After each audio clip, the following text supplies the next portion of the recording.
Sampai jumpa di channel saya Anas Sukmanto. Nah, hari ini kita akan membahas mengenai style atau gaya atau kemampuan seorang pimpinan yang efektif. Ya, jadi kita akan membahas mengenai leadership.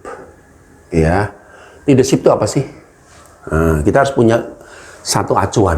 Jadi, leadership itu adalah yang pertama itu leader adalah orang yang memiliki otoritas. Apa bedanya dengan orang yang bekerja yang lainnya, yang hanya staf biasa, gitu ya? Jadi kalau dalam konteks pekerjaan itu ada 3. Ada tanggung jawab, ada tugas, dan ada otoritas. Nah, 3 ini adalah hal-hal yang sudah melekat ketika pertama kali Anda kerja di perusahaan apapun juga. Ya kan? Anda datang, dikasih tugas. Ini tugasnya ya, siap. Anda bertanggung jawab ya terhadap departemen ini. Tolong dibuat sebaik mungkin dan memberikan impact hasil kepada konsumen supaya kita mendapatkan keuntungan.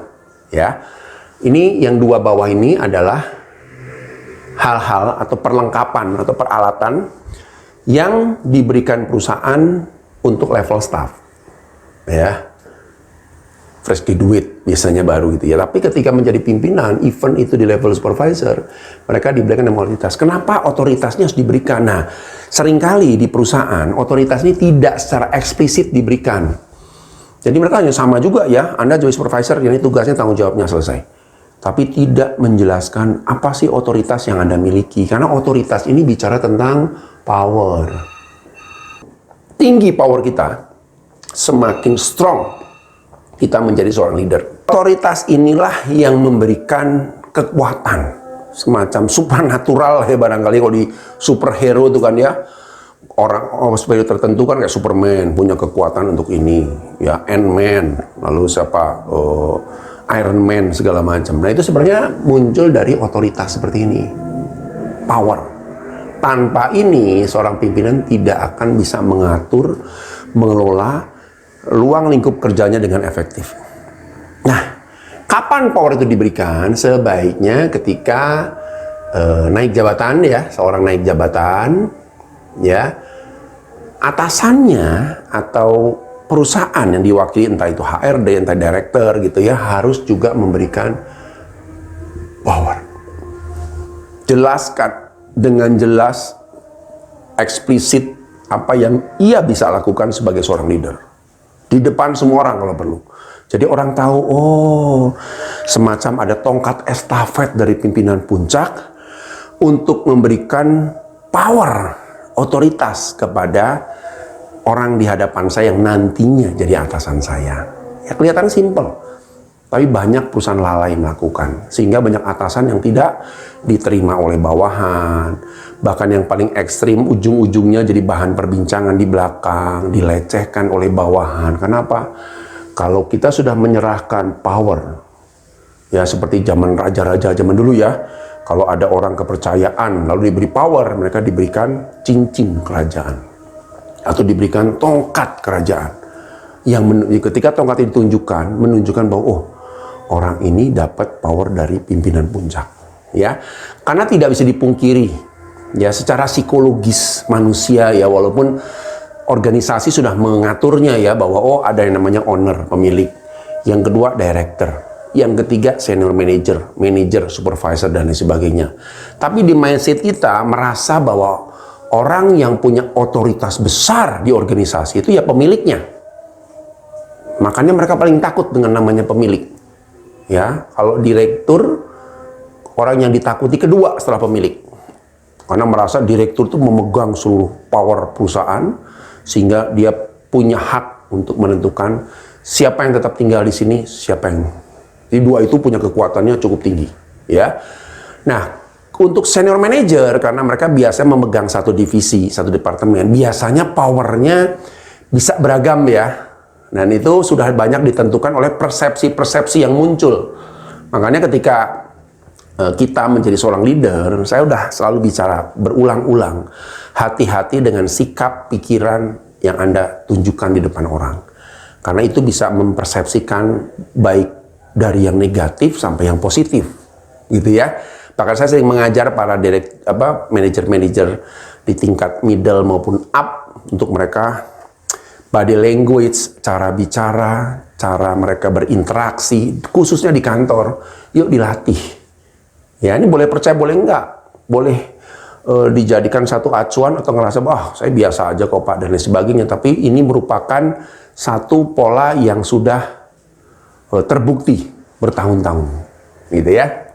Oke. Nah, power inilah penting.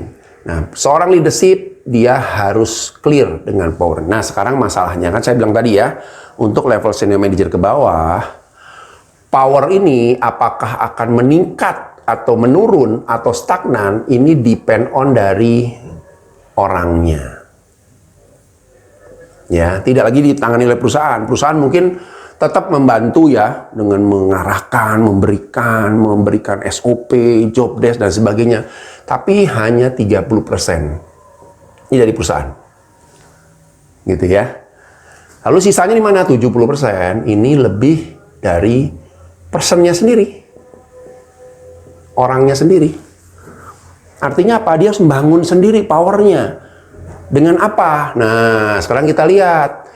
Kalau kita sebagai pimpinan, satu ya, tidak punya visi, punya visi yang jelas, yang jangka panjang, ya. Jadi mereka sibuk di micro management, ngatur yang detil-detil, yang receh-receh, sampai urusan-urusan yang nggak penting untuk levelnya dia tuh kadang-kadang diurus. Itu seringkali membuat bawahan merasa jengah. Ini kok saya punya atasan kok malah urusannya hal-hal begini ya. Tidak memikirkan hal-hal besar untuk organisasi atau minimal untuk departemennya, ya. Hati-hati, ya. Lalu apalagi kalau nggak ada tujuan yang jelas, mau kemana sih kita Pak? Ya pokoknya flow aja lah, capai target, selesai. No, Anda harus bisa menjelaskan secara rinci dan detil. Sebenarnya Anda ini sebagai pimpinan mau membawa departemen ini kemana? Bukan hanya sekedar disibukkan hal-hal tidak penting, ya. Lalu yang kedua, yang tadi saya bilang juga ya, terjebak di micromanagement. Ya, terjebak di hal-hal yang tidak seharusnya dia lakukan atau seharusnya bisa didelegasikan kepada orang lain. Nah, ini bahaya juga, ya.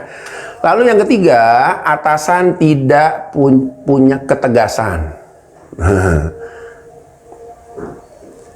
Ketegasan itu artinya, saya memahami kadang-kadang di level-level tertentu. Kenapa kita menjadi nggak tegas? Karena juga banyaknya perubahan-perubahan keputusan di level atas, di level owner, level direksi yang berimpact terhadap kita sebagai manajer. Tapi, ketegasan kita untuk tetap memantau ya, memonitor daily tugas-tugas tercapai atau tidak, itu penting. Ya, target-targetnya harus tercapai juga. Jadi mereka yang kerja di bawah tuh nggak ikut pontang-panting gitu ya, tapi mereka tetap punya guidance yang clear untuk tetap mereka menyelesaikan tugas. Ya, makanya ketika informasi dari atas muncul datang ke kita coba saring, kita coba mulai pilah-pilah mana yang saya harus sampaikan dan perubahan ini sudah mutlak harus terjadi. Tapi ada nggak juga kategori perubahan-perubahan yang mungkin kita hanya memodifikasi sedikit supaya tidak mengganggu flow kebiasaan atau pekerjaan yang sudah dilakukan oleh bawahan. Atau kita berusaha untuk mempertahankan, ya. Kalau ini dianggap bagus, ya kita sebagai manajer harus bisa mempertahankan itu depan orang lain atau atasan mereka bahwa ini bagus. Kita bisa membuktikan itu, gitu ya. Lalu yang berikutnya, kadang-kadang juga atasan tidak berani memberikan konsekuensi. Ya. Apa itu konsekuensi? Seringkali yang terjadi adalah ketika ada orang yang bersalah, kita cenderung membiarkan karena alasannya macam-macam ya. Ya nanti deh karena saya masih sibuk, atau saya takut nih, saya nggak enak nih, saya nggak nyaman nih untuk ngasih konsekuensi atau teguran pada bawahan. Ini hati-hati. Ya. Nah, 4 inilah yang sering menjadi kendala seorang pimpinan sehingga mereka tidak efektif untuk mengelola bawahan. Ya, kayak yang terakhir nih. Nah, Anda harus berani nih. Berapa banyak pimpinan-pimpinan yang seringkali kalau untuk negur bawahannya pakai tangan HR. HR bantuin dong. Ini kan nggak bermasalah nih, ya. lalu HR tegur dan lain sebagainya. Padahal konsekuensi yang diberikan dengan teguran pada bawahan itu adalah kunci bagaimana Anda bisa mengendalikan perilaku. Ya, baik, itu yang saya bisa sampaikan. Ya, semoga kita bisa mulai belajar bahwa menjadi leader itu adalah perjuangan seumur hidup, proses seumur hidup. Ya, yang terus-menerus kita asah sesuai dengan lingkungan bawahan, lingkungan kerja yang kita hadapi. Saya Anda Sumanto dari